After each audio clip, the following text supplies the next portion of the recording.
Hello students, गुरु मंत्र mains answer writing class में सबका स्वागत है। आज हम लोग आगे के प्रश्नों का विश्लेषण करेंगे। हम लोग पहले भी कई प्रश्नों का विश्लेषण कर चुके हैं और आप सबको पता है कि ये जो प्रश्न है, ये जो उत्तर लिखे हुए हैं, ये आप लोगों की ही तरह किसी स्टूडेंट के द्वारा लिखे गए हैं, जिनके कॉपी में हम लोग विश्लेषण करेंगे, जिनके कॉपी को और हम लोग देखेंगे और समझेंगे कि आंसर राइटिंग के दौरान क्या गलतियां नहीं करनी चाहिए, किन बातों पर ध्यान देनी चाहिए। तो सबसे पहले हम लोग प्रश्न जो कॉपी जिनका है उनके बारे में बता दूं। जो पुराने स्टूडेंट हैं उन्हें पता है उनके बारे में, जिनका नाम नीरज कुमार है, जो कि बीपीएससी 67th में और फाइनल रिजल्ट में इन्हें सफलता मिली और ये असिस्टेंट प्लानिंग ऑफिसर बन चुके हैं। नए स्टूडेंट्स की जानकारी के लिए बता दूं कि नीरज कुमार हमारे यहाँ के रेगुलर स्टूडेंट रह चुके हैं और उन्होंने जब आंसर राइटिंग यहाँ से किए थे, बीपीएससी 67 मेंस की तैयारी के दौरान जो आंसर राइटिंग किए थे, वही कॉपी यहाँ पर है, जिसका विश्लेषण हम लोग करेंगे। और यहाँ से जो गलतियाँ उनकी निकलेगी, उनसे हम लोगों को ये समझना है कि आप यदि आंसर राइटिंग में यदि आपकी भी गलतियां हो रही है या आप नहीं कर पा रहे हैं, तो आपको डीमोटिवेट होने की ज़रूरत नहीं है। आप निरंतर प्रयास करेंगे तो आपका आंसर राइटिंग अपने आप सही होते जाएंगे और आप भी नीरज कुमार की तरह एक दिन ऑफिसर बन सकते हैं। हम लोग प्रश्न को पहले समझते हैं। भारतीय संविधान के अनुच्छेद 155 के अनुसार राज्यपाल की नियुक्ति राष्ट्रपति के द्वारा 5 वर्षों की अवधि के लिए किया जाता है, परंतु वह राष्ट्रपति के प्रसाद पर्यंत पद धारण करता है। एकदम ये बिल्कुल सही बात है, ठीक है। राज्यपाल की नियुक्ति, कार्य एवं शक्तियों का वर्णन करते हुए इस तथ्य का विश्लेषण करें कि इस व्यवस्था से क्या लाभ है एवं कभी कभी क्या हानियां भी उठानी पड़ती है। कहने के सवाल का जो आशय है वो ये है, सिंपल, ये क्वेश्चन जितना बड़ा दिख रहा है उतना है नहीं। सिंपल ये है, एक लाइन में अगर सवाल करो कि राष्ट्रपति का जो पद है, राज्यपाल का जो पद है वो राष्ट्रपति द्वारा प्रसाद पर्यंत पद है, ठीक है। यानी कि वो राष्ट्रपति की इच्छा पर निर्भर होता है। और राष्ट्रपति वही करते हैं जो कि उन्हें केंद्रीय मंत्रिपरिषद, जो केंद्र सरकार के जो सलाह देंगे, राष्ट्रपति वही सामान्य रूप से करते हैं। तो कहने का अर्थ ये है कि ये जो व्यवस्था है, व्यवस्था क्या है भाई, कि राज्य का प्रमुख कौन होगा? राज्यपाल होगा। ये तो संविधान में स्पष्ट कहा गया है। राज्य का कार्यकारी प्रमुख कौन होता है? राज्यपाल होता है। जैसे केंद्र में राष्ट्रपति होता है, जैसे केंद्र में सारा काम राष्ट्रपति के नाम पर प्रधानमंत्री एवं उसके मंत्रिपरिषद करते हैं, ठीक उसी तरह राज्य में भी क्या करेंगे, उनके राज्यपाल के नाम पे मुख्यमंत्री एवं उनके जो मंत्रिपरिषद है वो मिलकर करेंगे, ठीक है। जैसे केंद्र सरकार राष्ट्रपति का मंत्रिपरिषद कहा जाता है, वैसे ही राज्य की जो राज्य सरकार होता है वो कहा जाता है कि वो राज्यपाल का मंत्रिपरिषद। यानी कि जैसे सिंपल सी बात है कि जैसे संविधान में उल्लेख है क्या कि केंद्र की कार्यपालिका शक्ति राष्ट्रपति में निहित होगी और उसके सहायता के लिए उनका एक मंत्रिपरिषद होगा, ठीक उसी तरह राज्यपाल के बारे में भी संविधान में स्पष्ट है कि राज्य की कार्यकारी शक्ति राज्यपाल में निहित होगी और उसकी सहायता के लिए, उनकी सहायता के लिए कौन होंगे? तो एक उनका मंत्रिपरिषद होगा। यहाँ तक हम लोग समझ गए। तब सवाल ये है कि राज्यपाल जो है, इन पे तो राज्य की सारी कार्यकारी शक्ति निहित हो गई, लेकिन ये पद क्या है? ये पद राष्ट्रपति के प्रसाद पर्यंत है। और राष्ट्रपति क्या करते हैं? जो उनका मंत्रिपरिषद उसको सलाह देंगे, यानी कि केंद्र सरकार, केंद्रीय मंत्रिपरिषद, केंद्र का मंत्रिपरिषद जो उनको सलाह देंगे, राष्ट्रपति बिल्कुल वही करेंगे। यानी कि कहीं ना कहीं ये राज्यपाल का जो ये पद है, ये किस पे निर्भर हो रहा है? ये केंद्र के मंत्रिपरिषद पे निर्भर हो रहा है। राज्यपाल का पद किस पर निर्भर हो रहा है? केंद्र के मंत्रिपरिषद पर। इस पर विवाद भी हो चुका है, महाराष्ट्र में हो चुका है, कर्नाटका में हो चुका है, हाल फिलहाल में पिछले दिनों चुनाव के बाद हुआ था, जहां देवेंद्र फडणवीस एक समय, जिसके कारण सबसे कम समय का सीएम रहने वाले भारत का कोई सीएम बना, ठीक। तो यही चीज़ मैं कहना चाह रहा, यही सवाल है यहाँ पर कि केंद्र का मंत्री राज्यपाल किस पे निर्भर है भाई? राष्ट्रपति पे। राष्ट्रपति क्या करता है? जो उसका केंद्र का मंत्रिपरिषद करता है। यानी इनडायरेक्टली तरीके से राज्यपाल कहाँ चला गया?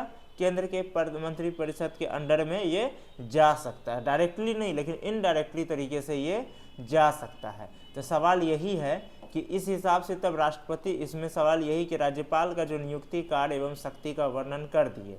लेकिन अब देखिए सवाल दो भाग में चला गया। पहला भाग हो गया राज्यपाल की नियुक्ति कार्य एवं शक्ति का वर्णन करना है।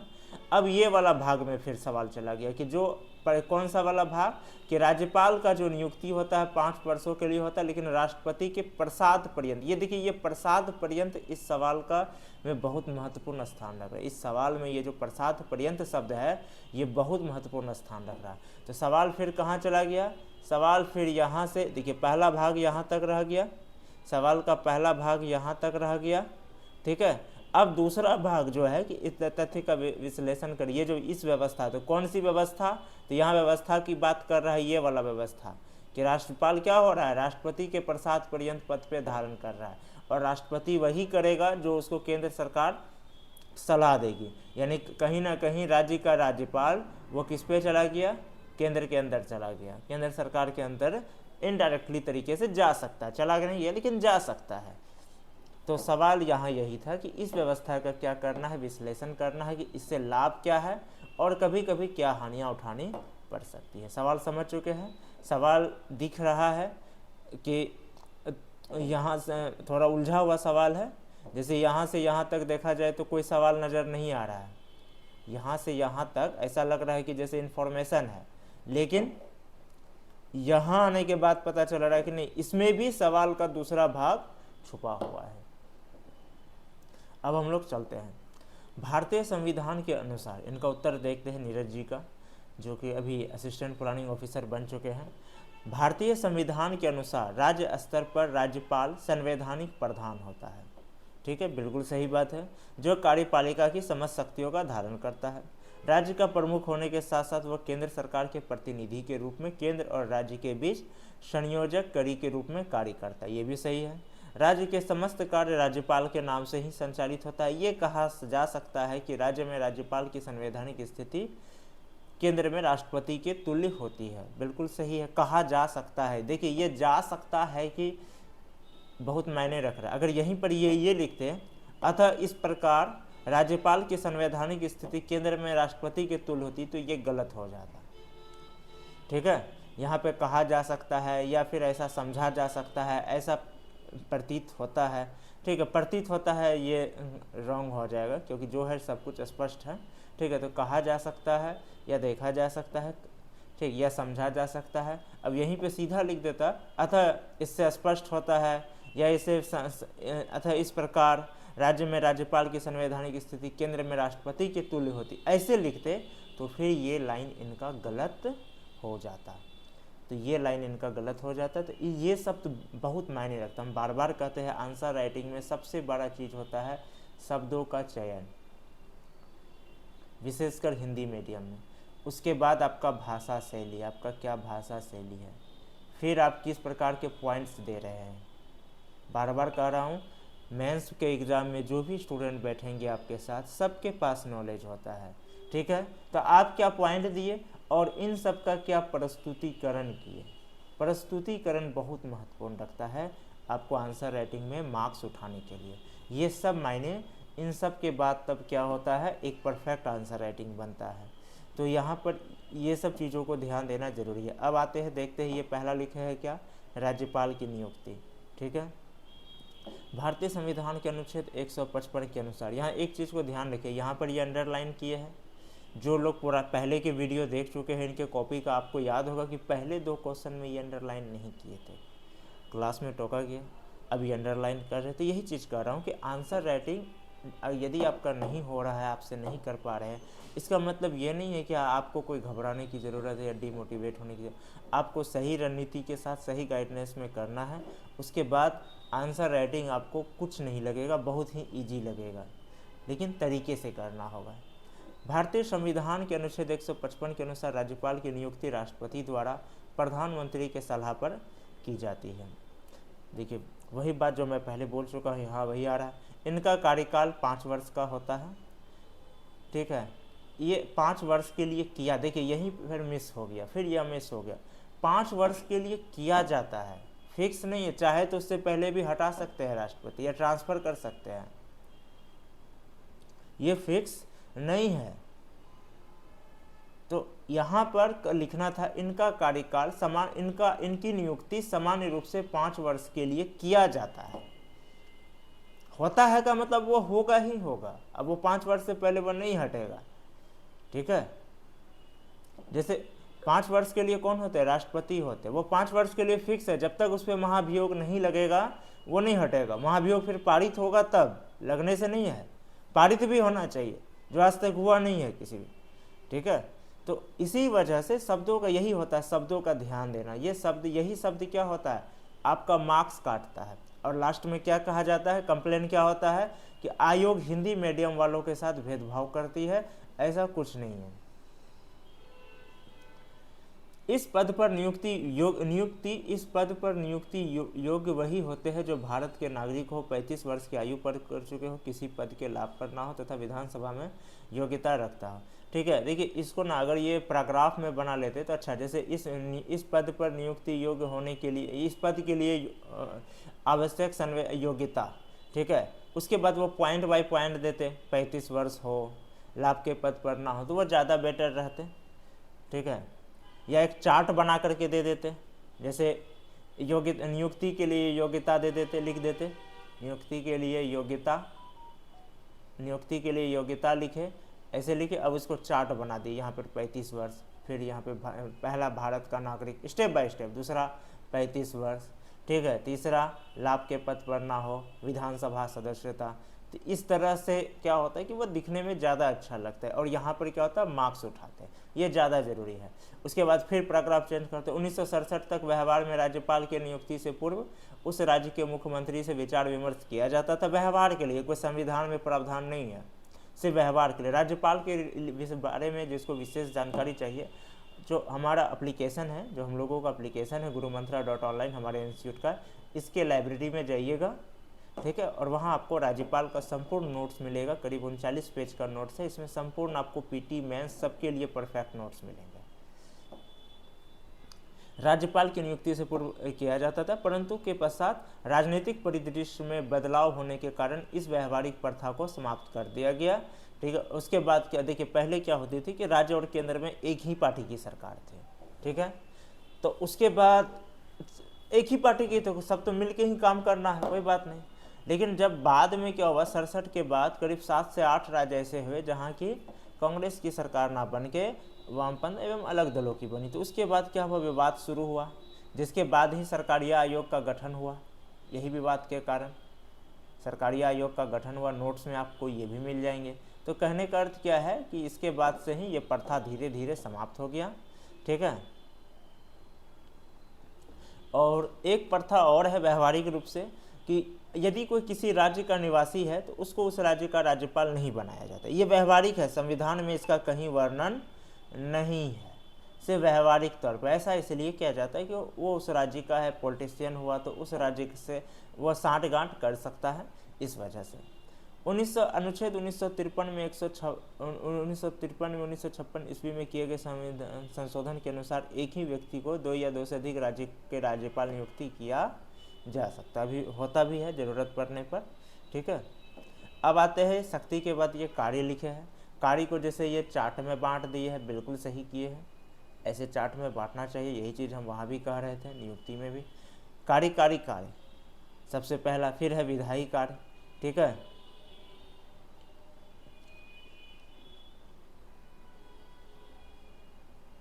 ये भी सही है, ठीक है। बहुमत प्राप्त दल के नेता को राज्य का, यहाँ अनुच्छेद ये छोड़ दिए कि आखिर ये जो राज्य का कार्यपालिका का जो प्रमुख होता है किस अनुच्छेद के तहत है, अगर ये भी लिख देते तो बेटर रहता, नहीं भी लिखे कोई बात नहीं है।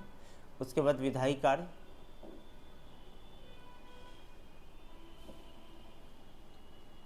ठीक है। और एक चीज़ और यहाँ छोड़ दिए, कभी कभी ऐसा होता होगा, जैसे आपको याद होगा कोरोना काल में बिहार विधानसभा जगह कम होने के कारण विधानसभा में नहीं कराए गए थे। उसका जो सत्र है विधानसभा का, शायद ग्रीष्मकालीन सत्र, वो कहाँ हुआ था? वो अशोक भवन में हुआ था, गांधी मैदान के पास। जगह, चूँकि ज़्यादा जगह की ज़रूरत थी, सोशल डिस्टेंस मेंटेन करना था, तो ये निर्णय भी कौन लेगा, कहाँ होगा? वो राज्यपाल लेगा। ठीक है।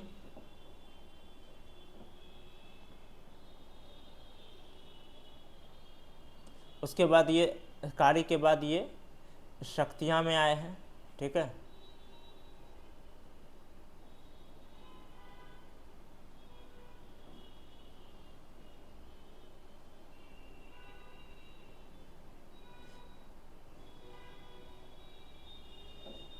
राज्यपाल के कार्यों के अतिरिक्त उनके पास कुछ विशिष्ट जिनका वे कर सकते। बहुमत प्राप्त नहीं होने की स्थिति में उस दल के नेता को सरकार बनाने के लिए आमंत्रित किया जाता है जिसे भविष्य में बहुमत प्राप्त होने की संभावना होती है।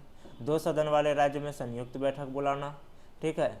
विधानसभा में आंग्ल भारतीय समुदाय के प्रतिनिधि के सम्मिलित करना, जैसे कि केंद्र में होता है। परंतु नियुक्ति, परंतु इस व्यवस्था को क्या कर दिया गया है? 104वें संविधान द्वारा समाप्त कर दिया गया। ठीक है, ये भी पॉइंट बहुत अच्छा दिया, स्पष्ट कर दिया। विधान परिषद वाले राज्य में कुल सदस्यों की संख्या को नामांकित करने की नियुक्ति। आपातकाल या विशेष परिस्थिति में अनुच्छेद 213 के अंतर्गत अध्यादेश जारी करने की शक्ति। ठीक है। राज्य की आकस्मिक निधि पूर्णतः राज्यपाल के द्वारा नियंत्रित होती है। न्यायिक शक्ति के अंतर्गत सजा प्राप्त व्यक्ति को राज्यपाल द्वारा क्षमा कर सकते हैं, परंतु दंड का लघुकरण कर सकते अथवा दंड के स्वरूप को बदल सकते हैं। ठीक है। जैसे सजा, मृत्युदंड, ये सबको वो बदल सकता है। जैसे मृत्युदंड है, सजा में बदल दिया। आवश्यकता पड़ने पर राज्यपाल बिना मंत्रिपरिषद के सलाह के भी कोई कार्य कर सकता है, आवश्यकता पड़ने पर, क्योंकि प्रमुख तो वही है ना, प्रमुख वही है, तो वो कर सकता है। लेकिन लोकतंत्र की दृष्टि से इसको सही नहीं माना जाता। उसके बाद ये विश्लेषण में आ गए। ठीक है, सेकंड पार्ट के जगह ये विश्लेषण में आ गए। हालांकि चौथा शक्ति जो चौथा का यहाँ पे इनकी अगर यहाँ पे देखें न्यायिक कार्य, तो यहाँ पे ये 4 लिखने का इसका कोई मतलब समझ में नहीं आया। 4 तो उस पर न्यायिक कार्य में था। अब विश्लेषण, राज्यपाल की नियुक्ति प्रक्रिया प्रमुख कार्य एवं शक्तियों के अध्ययन के पश्चात हम पाते हैं कि बेशक राष्ट्रपति राज्यपाल की नियुक्ति करते तथा राज्यपाल राष्ट्रपति के ही प्रसाद, लेकिन इसका तात्पर्य ये हरगिज नहीं है। ठीक है, ये हरगिज शब्द ना कुछ सूट नहीं कर रहा है यहाँ सीधा। तो इसका तात्पर्य ये नहीं है कि राष्ट्रपति जब चाहे राज्यपाल को उसके पद से हटा सकता है। इसका कारण कार्यकारी शक्तियों का वास्तव में प्रधानमंत्री एवं उसके मंत्रिपरिषद में निहित होना। लेकिन बात तो फिर यही में राष्ट्रपति नहीं हटा सकता है, लेकिन हो सकता है कि अब राज्य में कोई अलग सरकार है, केंद्र में अलग सरकार है, केंद्र सरकार राज्य में कुछ मनमानी करना चाह रहा है, राज्यपाल उसका बात नहीं मान रहा, अब वो राष्ट्रपति को सलाह दे रहा है। पॉइंट तो फिर घूम के वहीं आ गया, कान इधर से ना पकड़ के इधर से वहीं पहुंच रहा है। तो सब प्रधानमंत्री ही बदमाशी करना चाहता होगा, राष्ट्रपति क्यों बदमाशी करेगा? और राष्ट्रपति को ज़रूरत क्या है? ऐसा भी तो हो सकता है कि प्रधानमंत्री कुछ नाजायज काम करवाना चाह रहे हैं राष्ट्रपति से, राष्ट्रपति जो है सॉरी राज्यपाल से, राज्यपाल वो नहीं करना चाह रहे हैं। तो इसका नतीजा क्या हो रहा है कि जब वो नहीं करना चाह रहे हैं तो उसको राज्यपाल जो है केंद्र की जो सरकार है वो राष्ट्रपति को सलाह दे रहा है इसको हटाइए। तो बात तो का प्रॉब्लम तो जहाँ था वहीं आ गया, इसलिए ये पॉइंट इसका यहाँ पर सूट नहीं कर रहा है। ठीक है,